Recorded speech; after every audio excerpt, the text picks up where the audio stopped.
Okay, in this video we're going to take a look at the RTAS filters within Avid Media Composer. So we're going to actually look at this clip right here that's marked. I'm going to unmark that for now.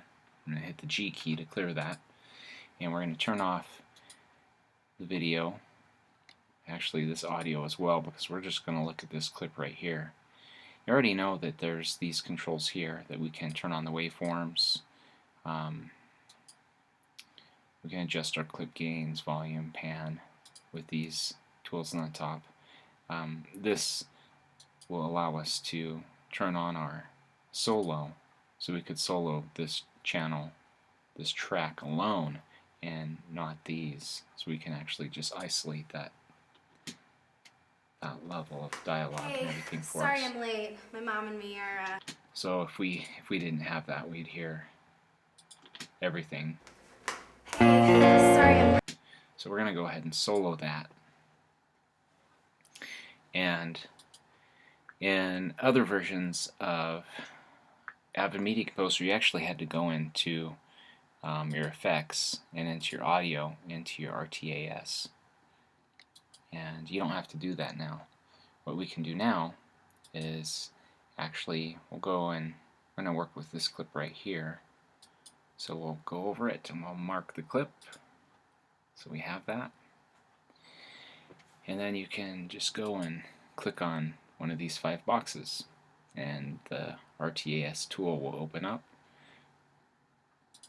Then you can go down to what you want to add to it. We're going to add a mono reverb. And then this real-time mixer will come up.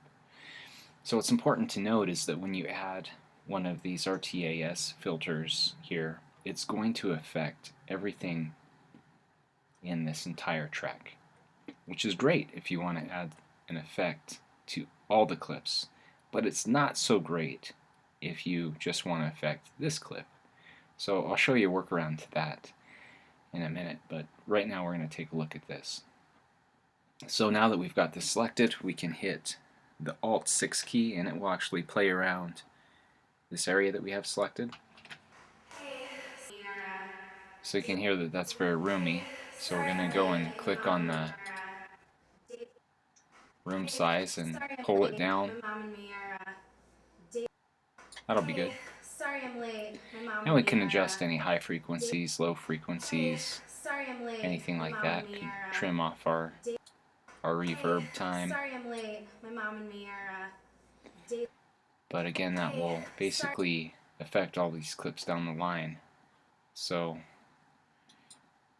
if we didn't want to do that, we could come here and we could right click on this and we could actually go to the effects and we could go down to remove all and it will remove that instance.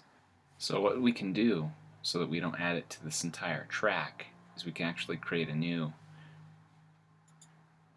audio track.